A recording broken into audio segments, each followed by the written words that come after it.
A Study in Scarlett. Chapter 6.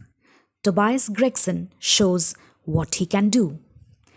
The papers next day were full of the Brixton mystery, as they termed it. Each had a long account of the affair, and some had leaders upon it in addition. There was some information in them which was new to me. I still retain in my scrapbook numerous clippings and extracts bearing upon the case. Here is a condensation of a few of them. The Daily Telegraph remarked that in the history of crime there had seldom been a tragedy which presented stranger features. The German name of the victim, the absence of all other motive, and the sinister inscription on the wall all pointed to its perpetration by political refugees and revolutionists. The socialists had many branches in America, and the deceased had, no doubt, infringed their unwritten laws and been tracked down by them. After alluding airily to the vehement aqua, the Darwinian theory, the principles of Malthus, and the Ratcliffe Highway murders, the article concluded by admonishing the government and advocating a closer watch over foreigners in England. The Standard commented upon the fact that the lawless outrages of the sort usually occurred under a liberal administration. They arose from the unsettling of the minds of the masses and the consequent weakening of all authority. The deceased was an American gentleman who had been residing for some weeks in the metropolis. He had stayed at the boarding house of Madame Charpentier in Torquay Terrace, Camberwell. He was accompanied in his travels by his private secretary, Mr. Joseph Stangerson. The two bade adieu to their landlady upon Tuesday the 4th and departed to Euston Station with the avowed intention of catching the Liverpool express. They were afterwards seen together upon the platform. Nothing more is known of them until Mr. Drebber's body was, as recorded, discovered in an empty house at the Brixton Road, many miles from Euston. How he came there, how he met his fate, are questions which are still involved in mystery. Nothing is known of the whereabouts of Stangerson. We are glad to learn that Mr. Lestrade, Mr. Gregson of Scotland Yard are upon engaged this case, and it is confidentially anticipated that these well-known officers will speedily throw light upon the matter. The Daily News observed that there was no doubt as to the crime being a political one. Animated and continental government had had the effects of driving to our shores a number of men who might have made excellent citizens were they not soured by the recollection of all that they had undergone. Among these men there were stringent codes of honor, any infringement of which was punished by death. Every effort should be made to find the secretary Stangerson and to ascertain some particulars of the habits of the deceased. A great step had been gained by the discovery of the address of the house at which he had boarded, a result which was entirely due to the acuteness and energy of Mr. Gregson of Scotland Yard. Sherlock Holmes and I read these notices over together at breakfast, and they appeared to afford him considerable amusement. I told you that, whatever happened, Lestrade and Gregson would be sure to score. That depends on how it turns out. Oh, bless you, it doesn't matter in the least. If the man is caught, it will be on account of their exertions. If he escapes, it will be in spite of their exertions. It's heads I win, tails you lose. Whatever they do, they will have followers.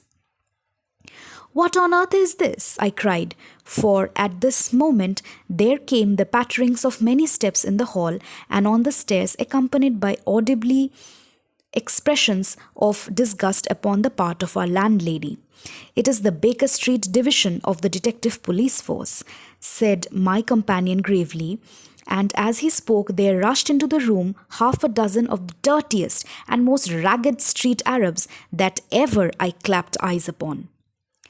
"Attention!" cried Holmes in a sharp tone, and 6 dirty little scoundrels stood in a line like so many disreputable statues. In future, you shall send up Wiggins alone to report, and the rest of you must wait in the street. Have you found it, Wiggins? No, sir, we haven't, said one of the youths. I hardly expected you would. You must keep on until you do. Here are your wages. He handed each of them a shilling. Now, off you go and come back with a better report next time. He waved his hand and they scampered away downstairs like so many rats, and we heard their shrill voices next moment in the street. There's more work to be got out of one of those little beggars than out of a dozen of the force, Holmes remarked. The mere sight of an official-looking person seals men's lips. These youngsters, however, go everywhere and hear everything. They are as sharp as needles too. All they want is organization. Is it on this Brixton case that you are employing them? I asked. Yes, there is a point which I wish to ascertain. It is merely a matter of time. Hello. We are going to hear some news now with a vengeance. Here is Gregson coming down the road. He's bound for us, I know. Yes, he's stopping. There he is.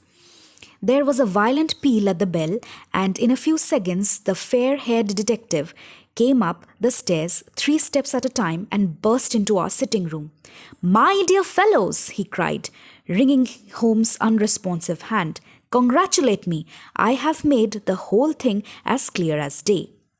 A shade of anxiety seemed to me to cross my companion's expressive face. Do you mean that you are on the right track? He asked. The right track? Why, sir, we have the man under lock and key. And his name is? Arthur Charpentier, Sub-Lieutenant in Her Majesty's Navy, cried Gregson, pompously, rubbing his fat hands and inflating his chest. Sherlock Holmes gave a sigh of relief and relaxed into a smile. Take a seat and try one of these cigars, he said. We are anxious to know how you managed it. Will you have some whiskey and water? I don't mind if I do, the detective answered. The tremendous exertion which I have gone through during the last day or two have worn me out. Not so much bodily exertion, you understand, as the strain upon the mind. You will appreciate that, Mr. Holmes, for we are both brain workers. You do me too much honor, said Holmes gravely. Let us hear how you arrived at this most gratifying result. The detective seated himself in the armchair and puffed complacently at his cigar. Then suddenly he slapped his thigh in a paroxysm of amusement. The fun of it, he cried. That fool Lestrade, who thinks himself so smart, has gone off upon the wrong track altogether. He is after the secretary, Strangeson. I have no doubt that he has caught him by this time. The idea tickled Gregson so much that he laughed until he choked. And how did you get your clue? I'll tell you all about it, of course, Dr. Watson. This is strictly between ourselves. The first difficulty was the finding of this American's anecdotes. Some people would have waited until their advertisements were answered, or until parties came forward and volunteered information. That is not Tobias Gregson's way of doing work. You remember that the hat beside the dead man? Yes, said Holmes, by John Underwood and Sons, 129, Camberwell Road. Gregson looked quite crestfallen. I had no idea that you noticed that, he said. Have you been there? No. Ha! Cried Gregson in a relieved voice. You should never neglect a chance, however small it may seem. To a great mind, nothing is little, remarked Holmes. Well, I went to Underwood and asked him if he had sold a hat of that size and description. He looked over his books and came upon it at once. He had sent the hat to a Mr. Drebber residing at Charpentier's boarding establishment, Torquay Terrace. Thus I got his address. Smart, very smart, murmured Sherlock Holmes. I next called upon Madame Charpentier, continued the detective. I found her very pale and distressed. Her daughter was in the room too. An uncommonly fine girl she is too. She was looking red about the eyes and her lips trembled as I spoke to her. That didn't escape my notice. I began to smell a rat. You know the feeling, Mr. Sherlock Holmes, when you come upon the right scent, a kind of thrill in your nerves. Have you heard of the mysterious death of your late boarder, Mr. Enoch J. Drebber of Cleveland? I asked. The mother nodded. She didn't seem able to get out a word. The daughter burst into tears. I felt more than ever that these people knew something of the matter. At what o'clock did Mr. Drebber leave your house for the train? I asked. At 8 o'clock, she said, gulping in her throat to keep down her agitation. His secretary, Mr. Strangeson, said that there were 2 trains, one at 9:15 and one at 11. He was to catch the first. And was that the last which you saw of him? A terrible change came over the woman's face as I asked this question. Her features turned perfectly livid. It was some seconds before she could get out a single word. Yes. And when it did come in, it was a husky, unnatural tone. There was silence for a moment, and then the daughter spoke in a calm, clear voice. No good can ever come of falsehood, mother, she said. Let us be frank with this gentleman. We did see Mr. Drebber again. God forgive you, cried Madame Charpentier, throwing up her hands and sinking back in her chair. You have murdered your brother. Arthur would rather that we spoke the truth, the girl answered firmly. You had best tell me all about it now, I said. Half confidences are worse than none. On your head be it, Alice, cried her mother, and then, turning to me, I will tell you all, sir. Do not imagine that my agitation on behalf of my son arises from any fear lest he should have had a hand in this terrible affair. He is utterly innocent of it. My dread is, however, that in your eyes and in the eyes of others he may appear to be compromised. That, however, is surely impossible. His high character, his profession, his anecdotes would all forbid it. Your best way is to make a clean breast of the facts, I answered. Depend upon it, if your son is innocent, he will be none the worse. Perhaps, Alice, you had better leave us together, she said, and her daughter withdrew. Now, sir, she continued, I had no intention of telling you all this, but since my poor daughter has disclosed it, I have no other alternative. Having once decided to speak, I will tell you all without omitting any particular. It is your wisest course, said I. Mr. Drebber has been with us nearly 3 weeks. He and his secretary, Mr. Strangeson, had been travelling on the continent. I noticed a Copenhagen label upon each of their trunks. Strangeson was a quite reserved man, but his employer, I am sorry to say, was far otherwise. He was coarse in his habits and brutish in his ways. The very night of his arrival, he became very much worse for drink, and indeed, after 12 o'clock in the day, he could hardly ever be said to be sober. His manners towards the maidservants were disgustingly free and familiar. Worst of all, he speedily assumed the same attitude towards my daughter Alice and spoke to her more than once in a way of which, fortunately, she is too innocent to understand. On one occasion, he actually seized her in his arms and embraced her, an outrage which caused his own secretary to reproach him for his unmanly conduct. But why did you stand all this? I asked. I suppose that you can get rid of your boarders when you wish. Mrs. Charpentier blushed at my pertinent question. Would to God that I had given him notice on the very day that he came, she said, but it was a sore temptation. They were paying £1 each day, £14 a week, and this is the slack season. I am a widow and my boy in the Navy has cost me much. I grudged to lose the money. I acted for the best. This last was too much, however, and I gave him notice to leave on account of it. That was the reason of his going.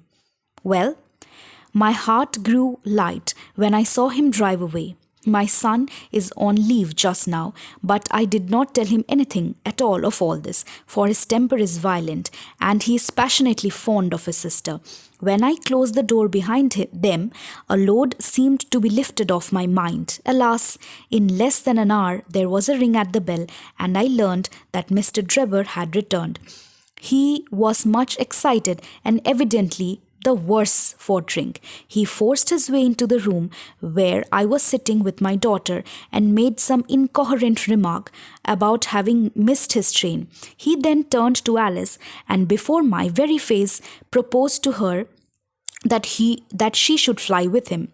"You are of age," he said, "and there is no law stopping you. I have money enough and to spare. Never mind the old girl here, but come along with me now straight away.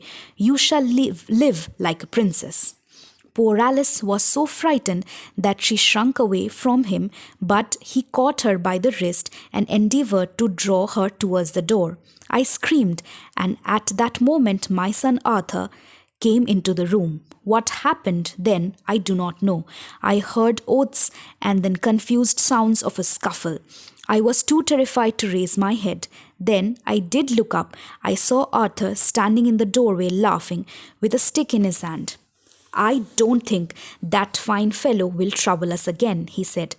"I will just go after him and see what he does with himself." With those words, he took his hat and started off down the street. The next morning, we heard of Mr. Drebber's mysterious death. This statement came from Mrs. Charpentier's lips with many gasps and pauses. At times, she spoke so low that I could hardly catch the words.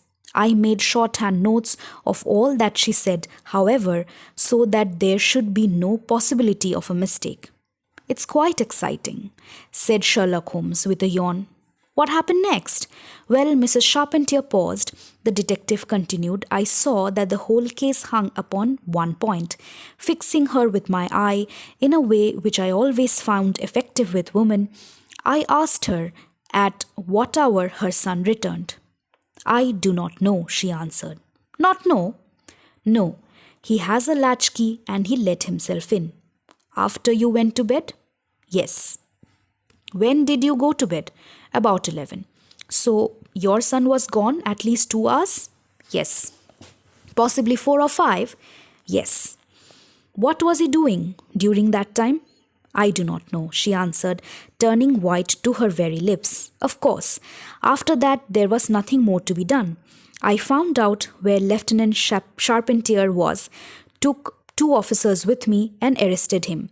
When I touched him on the shoulder and warned him to come quietly with us, he answered us as bold as brass. 'I suppose you are arresting me for being concerned in the death of that scoundrel Drebber,' he said. We had said nothing to him about it, so that his alluding to it had a most suspicious aspect." "Very," said Holmes. "He still carried the heavy stick which the mother described him as having with him when he followed Drebber. It was stout oak." "What is your theory then?" "Well, my theory is that he followed Drebber as far as the Brixton Road. A fresh altercation arose between them, in the course of which Drebber received a blow from the stick in the pit of the stomach perhaps, which killed him without leaving any mark. The night was so wet that no one was about, so Charpentier dragged the body of his victim into the empty house. As to the candle and the blood and the writing on the wall and the ring, they may all be so many tricks to throw towards the police." "Well done," said Holmes in an encouraging voice. "Really, Gregson, you are getting along. We shall make something of you." "I flatter myself that I have managed it rather neatly," the detective answered proudly. The young man volunteered a statement in which he said that after following Drebber some time, the latter perceived him and took a cab in order to get away from him. On his way home, he met an old shipmate and took a long walk with him. On being asked where this old shipmate lived, he was unable to give any satisfactory reply. I think the whole case fits together uncommonly well. What amuses me is to think of Lestrade, who had started off upon the wrong scent. I am afraid he won't make much of. Why, by Jove, Here's the very man himself. It was indeed Lestrade who had ascended the stairs while we were talking and who now entered the room. The assurance and jauntiness which generally marked his demeanour and dress were, however, wanting. His face was disturbed and troubled, while his clothes were disarranged and untidy. He had evidently come with the intention of consulting with Sherlock Holmes, for on perceiving his colleague, he appeared to be embarrassed and put out. He stood in the centre of the room, fumbled nervously with his hat, and uncertain what to do. "This is a most extraordinary case," he said at last, "a most incomprehensible affair." "Ah, you find it so, Mr. Lestrade," cried Gregson triumphantly. "I thought you would come to that conclusion. Have you managed to find the secretary, Mr. Joseph Strangeson?" "The secretary, Mr. Joseph Strangeson," said Lestrade gravely, "was murdered at Halliday Private Hotel about 6 o'clock this morning."